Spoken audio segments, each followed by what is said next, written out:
Contre-offensif, au grand contre-offensif, l'échec total, monumental. Et les Occidentaux et l'OTAN, l'état-major otanien, dit qu'ils n'ont jamais vu une contre-offensive nulle dans l'histoire des guerres au monde. C'est nul et nullissime. Mais c'était prévisible, les gens. Comment est-ce que des gens normalement constitués, qui sont des experts en guerre, qui ont fait des écoles de guerre, ne comprennent pas que quand il y a le nombre, c'est difficile pour ceux qui sont en face. Il faut le nombre pour combattre le nombre. Il faut les munitions en nombre pour combattre aussi les munitions en nombre. Quoi que vous fassiez, autrement dit, ça ne peut pas être possible. Mais des gens qui disent qu'ils ont fait les écoles de guerre, qui disent qu'ils sont des experts, qui ont fait le terrain, n'arrivent pas à comprendre cette réalité. On n'a pas besoin de bac plus 50 pour comprendre cette réalité. Et en disant ça, nous sommes en train d'expliquer à certaines personnes, oui, je voulais utiliser un mot, mais bon, il faut être poli toujours, les amis.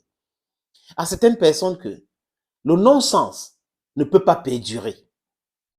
Vous pouvez faire ça avec des petits pays, les pays faibles qui n'ont pas les mêmes moyens. Vous allez utiliser vos médias pour les piétiner, votre diplomatie. Mais quand c'est un pays qui est un gros morceau dans le monde, dans l'histoire de l'humanité, vous ne pouvez pas vous en sortir. Un pays qui ne vous demande absolument rien.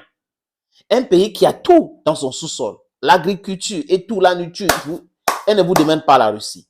Et vous pensez que vous pouvez réussir à mettre la Russie à genoux? Dans l'histoire, combien de personnes, combien de pays ont réussi à le faire?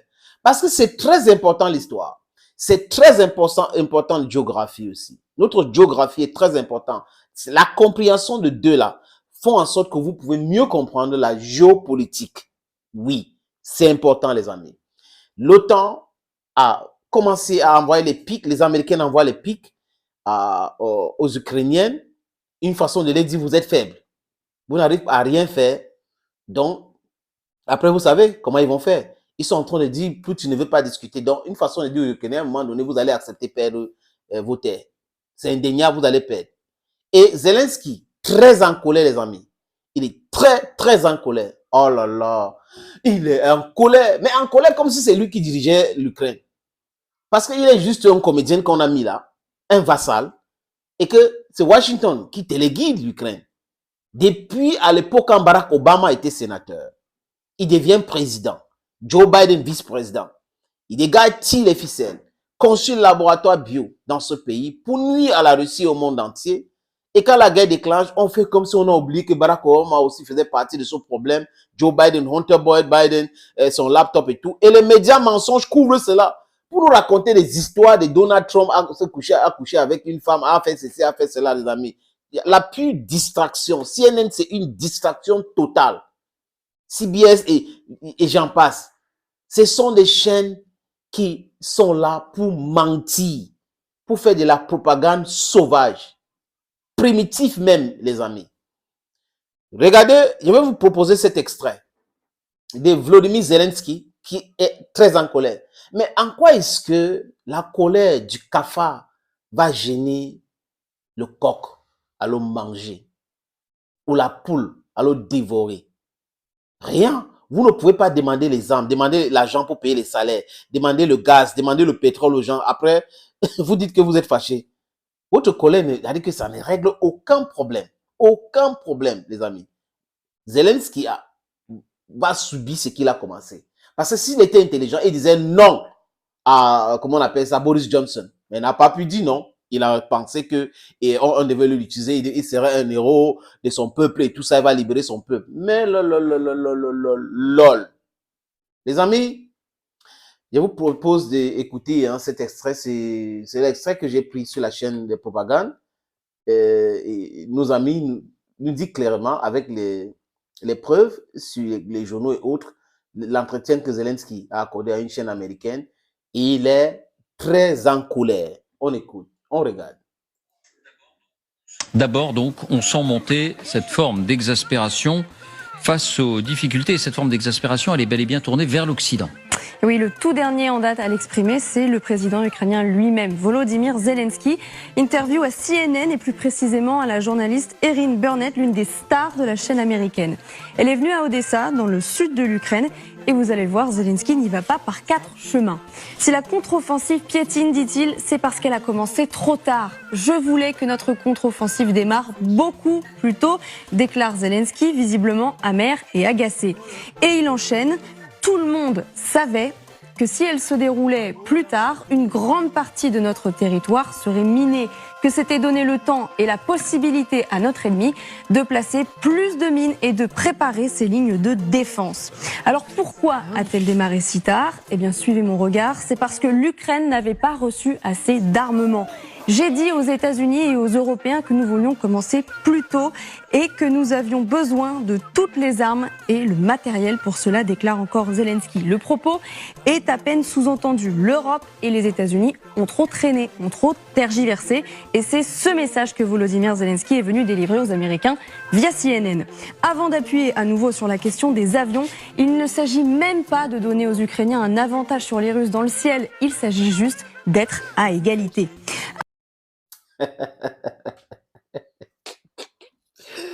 Ouais, les amis. Dès que quelqu'un manque de quelque chose à quelqu'un, et il se met en colère. Mais il s'est mis dans cette situation lui-même. Oui, en situation où il attend qu'on lui donne. C'est de ça qu'il est question. Sur CNN, tout ce qu'il a dit, il fallait lui donner les armes. On a demandé à démarrer en retard. Mais attends, les armes qu'on envoie, il faut que ça arrive. Il faut qu'on fabrique, il faut qu'on réfléchisse avant de vous envoyer les armes, M. Zelensky. Les Américains et les Britanniques ou les Européens ne devraient pas envoyer les armes comme ça. Ça prend du temps, il faut camoufler pour qu'on ne les détruise pas. C'est ce qu'ils ont fait. Le pont qu'ils utilisaient pour que les armes entrent à Odessa a été détruit par les Russes. Et la Moldavie a commencé à dire qu'elle se sent en danger, avec, que les Russes peuvent les attaquer à tout moment. Et le côté de la Pologne. Et nous tous, nous savons qu'il y a même des soldats polonais qui abordent les tenues de l'armée ukrainienne, qui ne maîtrisent même pas le terrain, mais qui sont là. Des gens qui tirent les armes sophistiquées, qui utilisent les armes que le temps, ce sont des militaires otaniens. Nous le savons tous et les Russes connaissent. Mais seulement, ils sont très faibles sur le terrain, ils ne sont même pas en nombre. Ils n'ont pas d'équipement nécessaire. Et quand on tape ici, on tape là-bas, il faut que ça prend encore du temps d'envoyer, de fabriquer, envoyer. Pendant ce temps, en Russie, on est en train de fabriquer les armes. Vous voyez, les amis, les industries d'armement tournent en plein régime.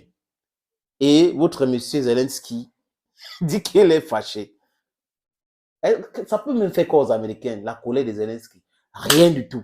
Aux Européens, rien du tout. Parce qu'il attend. Il se met à genoux, il fait le avec.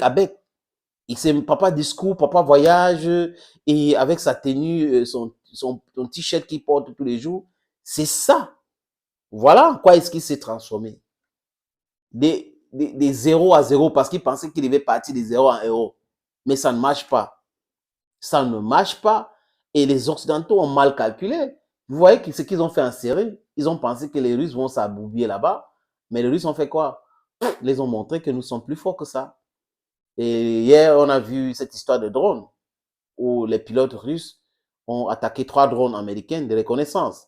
Les Américains ont dit c'est dangereux, mais les Russes peuvent faire. Si c'est un autre pays qui avait fait ça, oh là là, les Américains devaient dire oui, on va les attaquer, on va les bombarder. Mais ils savent qu'ils ne peuvent pas essayer, qu'on va l'humilier.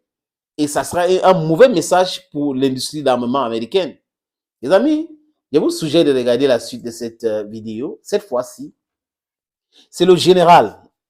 Il s'appelle le général Valery Zalofny. Voilà, je trouve le nom. C'est Valery Zalofny. C'est son nom là-bas. C'est le chef d'état-major ukrainien qui est furieux. Qui dit si vous ne nous donnez pas les obus, 1000 personnes vont mourir. Donnez-nous les armes. Donnez-nous les armes. Donnez-nous encore et encore. Envoyez les armes. Envoyez comme le sable. Envoyez comme la pluie. On veut les armes. C'est le furieux. L'état-major, le chef d'état-major. Monsieur Zalofny, fâché ou pas fâché, il faut que les gens fabriquent des armes pour vous donner, pour vous défendre. Donc, si vous êtes furieux contre les armes, qui vous donnent les armes, Vous avez quoi comme levier pour les mettre la pression pour ces armes-là? Rien du tout. Vous allez seulement supporter la situation. L'année dernière, vous avez bien réfléchi pour régler le problème. Vous vous êtes laissé manipuler par la Grande-Bretagne de Boris Johnson, manipulé par Joe Biden parce qu'il avait ses intérêts ou il a toujours ses intérêts chez vous. Et aujourd'hui, la situation est catastrophique. La suite, les amis, regardez cette colère de Valérie Zelensky. Il dit qu'il est très en colère. Regardons. Avant lui, avant Volodymyr Zelensky, souvenons-nous, c'était déjà le commandant en chef de l'armée ukrainienne, l'autre homme fort de l'Ukraine, le célèbre général Valéry Zaloujny, qui avait laissé exploser une rare colère face au dépit des Occidentaux devant l'insuccès de la contre-offensive. « Je suis furieux », avait-il martelé dans le Washington Post, en appelant lui aussi à livrer plus d'armes. Et il avait ajouté « Si je ne reçois pas 100 000 obus en une semaine, 1000 personnes vont mourir ». Ce discours-là est repris partout dans l'appareil militaire ukrainien. Le journal The Economist rapporte les propos d'un membre du renseignement de l'armée. Certains partenaires nous disent d'aller de l'avant et de nous battre violemment, mais ils prennent leur temps pour nous livrer le matériel et les armes dont nous avons besoin. Bref, David, le ton monte. Le ton monte chez les Ukrainiennes. Mais le jour où le ton va monter côté otanien contre les Ukrainiennes, ça sera la fin de l'Ukraine. Oui, le général Zalofny sait pertinemment que l'Ukraine n'a rien. Il sait pertinemment que même les salaires qu'on donne à ceux qui sont là en train de se battre contre les Russes viennent des pays de l'OTAN. Il sait pertinemment qu'il y a des soldats de l'OTAN sur le terrain. Il sait pertinemment qu'il y a les milices, les mercenaires européens et otaniens sur le terrain. Et il dit qu'il est furieux. You are furious. About what? What are you going to do? What are those elements you have in your possession to make pressure bear in Washington, to make pressure bear in Paris, to make pressure bear in Berlin, to make pressure bear in Varsovie? Varsovie. What are those things you have? What are the elements you have to make pressure bear in most of these countries? Nothing.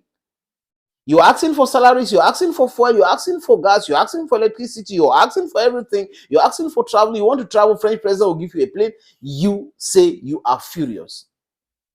Stop the drama. Go for peace. Discuss with the people. Peace is important.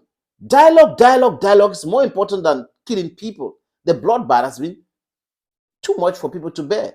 We're watching it, but Ukrainians are dying in their numbers. Men are dying in their numbers. I doubt after the war, how many Ukrainian ladies will stay there as celibate? I think after the war, you're going to introduce polygamy in your society because it will be very, very important for the other women to have men and have children. That is it. Le temps monte, le temps par rapport à quoi? L'Ukraine a quoi comme levier pour mettre la pression sur les gens qui le soutiennent? Rien du tout, les amis. Et la suite maintenant, pour comprendre comment l'OTAN est mélangé, l'OTAN est désemparé, l'OTAN est débité, est dépassé, demande aux Ukrainiens de continuer à se battre de façon violente et tout ça. Quelle violence! Violence beget violence. De l'autre côté, la Russie est en train de faire très mal. Et ils vont avec combien de personnes? Vous envoyez 9 000, 10 000, 20 000, 30 000 personnes pour aller combattre avec quoi? 70 000 personnes. Vous rigolez ou quoi? Vous n'êtes pas sérieux en termes de nombre. Ça, c'est envoyer les gens à la boucherie. Les amis, après la colère de Zelensky, la colère de Valéry Zalofny, cette fois-ci, c'est l'état-major, le chef de l'état-major de l'armée britannique. Il s'appelle Admiral Tony Radakin. Il dit que c'est vrai, on donne en retard les armes en Ukraine, mais ce sont ces gens-là qui donnent en retard les armes, non? Ce sont eux. Et c'est eux qui disent qu'ils soutiennent l'Ukraine. Mais ils savent que la plupart des armes qu'ils ont données ont été brûlées. Les léopards, ça n'existe plus. Le ministre de la Défense russe, M. Shoigu, Sergei Shoigu, a dit qu'ils ont brûlé presque la totalité. Et 950 blindés. Ils ont envoyé combien?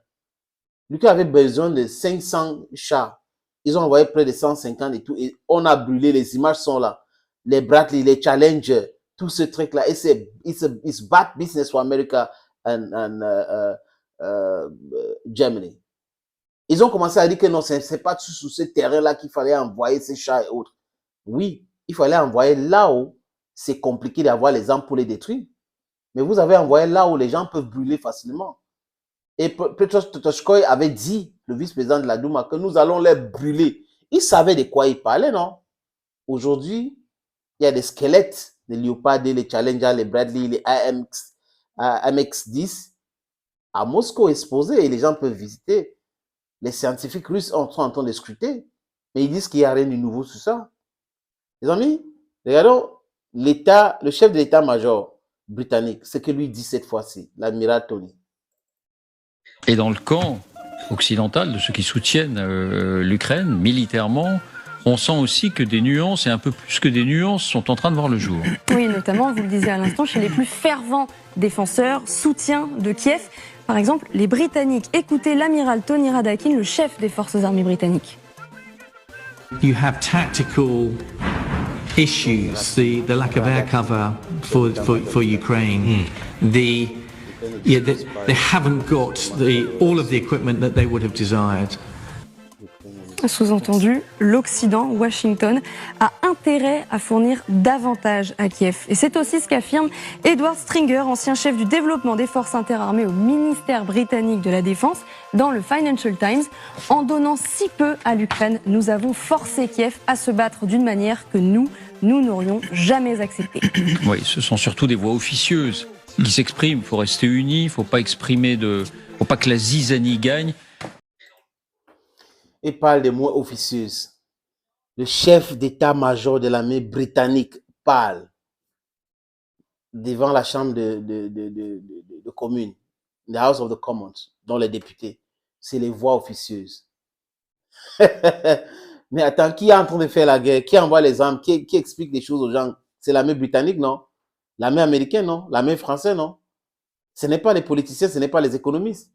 Puis j'adore assez fort la fermer quand ce que tu veux dire ne dépasse pas le silence. Oui.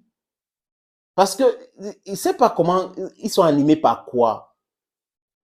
Ils sont en train de dire aujourd'hui ce que nous avons dit hier. Et ils veulent chercher à nuancer. Ça ne va pas, ça ne marche pas, ça ne marche pas, ça ne marchera jamais. Tous les experts militaires disent que ça va prendre 2, 3, 4 ans pour briser ces lignes de défense russes. Donc, il faut que les Américains, il faut que les Français autant se mettent en économie de guerre. Et pendant ce temps, la Chine s'introduit à côté des États-Unis. Donc, vous croyez que les gens sont bêtes, ils vont rester là, croiser les bras, vous regarder, les menacer, les titiller, envahir l'espace et ils vous laissent tranquille. Non. Vous serez en difficulté en Afrique, en Asie, vous serez en difficulté dans les Amériques. Et c'est comme ça. Donc, on va exporter chez vous toutes ces différentes crises. Et là où c'était votre zone de confort. Et ici en Afrique, le peuple africain, la jeunesse africaine, à sa grande majorité, est debout contre vous, contre vos mensonges, contre vos manipulations, contre votre exploitation sauvage de nos terres. Oui, nous sommes contre cela. Nous allons travailler avec des gens qui nous respectent. Si vous nous respectez, nous allons vous respecter. Si vous nous manquez de respect, nous allons vous manquer de respect. Mais avec doublement de respect. Nous ne vous devons rien. Vous nous devez beaucoup de choses. D'ailleurs, le roi des Pays-Bas a demandé des excuses pour l'esclavage et la colonisation. Ça vient. Il faut une réparation claire. C'est comme ça, les amis. C'est comme ça. Thank you for watching. God bless you. Bye bye for now.